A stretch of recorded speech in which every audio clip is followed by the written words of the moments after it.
যে ভাগ্য সুপ্রসন্ন হওয়া বা রিজিকে বরকত হওয়া বলতে কি বুঝায়? ভাই রিজিকে বরকত হওয়া বলতে বুঝায় আপনি যা কামাই করবেন এর ভিতরে আল্লাহ তাআলা কল্যাণ দিবেন, যা কামাই করবেন এর ভিতরে বরকত হবে। প্রাচুর্য না, অনেক টাকা না, যা হবে এটাতে কি হবে? বরকত হবে। আমরা কি বরকত চাই না সম্পদ বেশি চাই? বরকত চাই। বরকত যদি চান এক নম্বর হলো ঈমান এবং তাকওয়া লাগবে। আল্লাহ বলেছেন ওয়ালাউ আন্না আহলাল কুরআন আমানু ওয়াত্তাকাও লাফাতাহনা আলাইহিম বারাকাতিম মিনাস সামা। যদি কোনো জনপদের লোকেরা ঈমান আনে, আল্লাহর ভয় অন্তরে লালন করে, আল্লাহ বলেছেন আসমান থেকে বরকতের সব দুয়ার খুলে দেওয়া হবে।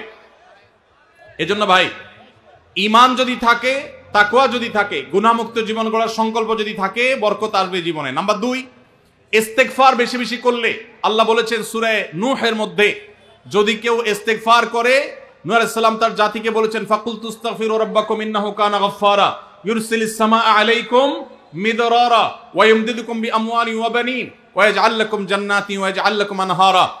আল্লাহ নবী নূহ আলাইহিস সালাম বলেছেন আমি আমার জাতিকে বলেছি তোমরা আল্লাহর কাছে ইস্তেগফার করো, ক্ষমা প্রার্থনা করো।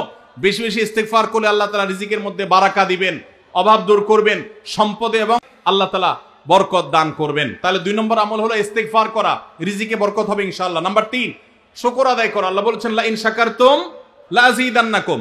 আপনি কোনো কিছু পেয়েছেন আলহামদুলিল্লাহ বলেন, যা পাইছেন শুকর আদায় করেন, আল্লাহ নিয়ামত বাড়ায় দিবেন। নাম্বার 4, দান সাদাকা করা। আল্লাহ তাআলা বলেছেন ইয়ামহাকুল্লাহুর রিবা ওয়া ইউরবিস সাদাকাত।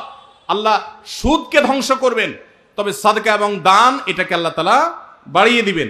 এই জন্য কেউ যদি দান করে আল্লাহ তাআলা তাকে কি দেন? বরকত দান করেন তার রিজিকে। তারপরে 5 নম্বর হলো আত্মীয়তার সম্পর্ক রক্ষা করা। নবীজি সাল্লাল্লাহু আলাইহি সাল্লাম বলেছেন মান সাররাহু আন ইউবসাতা লাহু ফি রিজকিহি আও ইউনসালাহু ফি আথারিহি ফালিয়াসিল রাহিমা। যে ব্যক্তি চায় তার আত্মীয়তার সম্পর্কে, যে ব্যক্তি চায় তার হায়াতে বরকত হোক, তার রিজিকে বরকত হোক, সে যেন আত্মীয়তার সম্পর্কের সাথে সম্পর্ক ভালো রাখে, আত্মীয়দের সাথে, অর্থাৎ রক্ত সম্পর্কে আত্মীয়দের সাথে যেন সম্পর্ক কানেক্টেড রাখে, বিচ্ছিন্ন না করে, তাহলে তার রিজিক এবং হায়াতে বরকত হবে। এবং সর্বশেষ আরেকটা আমল বলতে চাই, সেটা হলো খাবারের ক্ষেত্রে একত্রিত হয়ে বসে খাবার খাওয়া। এই সুন্নত আমাদের সমাজ থেকে বিদায় হয়ে গেছে, আমরা অনেকে জানি না। আবু দাউদের একটি হাদিস বর্ণিত হয়েছে, নবীজি সাল্লাল্লাহু আলাইহি সাল্লামের কাছে এক ব্যক্তি বললেন হে আল্লাহর রাসূল, আমরা খাই কিন্তু অনেক খাওয়ার পরেও পরিতৃপ্ত হই না, পেট ভরে না, খাবারের চাহিদা পরিপূর্ণ মিটে না, কারণটা কি? নবীজি সাল্লাল্লাহু আলাইহি সাল্লাম বলেছেন তোমরা সম্ভবত আলাদা আলাদা প্লেটে খাও, আলাদা আলাদা সিঙ্গেল খাও। তখন নবীজি সাল্লাল্লাহু আলাইহি সাল্লাম বলেছেন তোমরা সবাই একসাথে খানা খাবে, আল্লাহ তাআলা তোমাদের খাবারে বরকত দান করবেন। একসাথে খানা খাবে এবং বিসমিল্লাহ বলে খাবে, এই 2টা কাজ করলে আল্লাহ তাআলা তোমাদের খাবারে বরকত দান করবেন।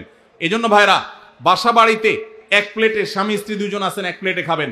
বাচ্চাদেরকে নিয়ে বড় প্লেট নিয়ে খানা খাবেন, এটা সুন্নত। নবীজি সাল্লাল্লাহু আলাইহি সাল্লাম উৎসাহ দিয়েছেন, কিন্তু আমাদের সমাজ থেকে এটা এখন হারিয়ে গেছে, নাই বললে চলে। আমরা সবাই যার যার মতো খানা খাই। এজন্য এই কাজটাও আমাদের আমলে, আমাদের রিজিকে, আমাদের হায়াতে বরকত এনে দিবে ইনশাআল্লাহ।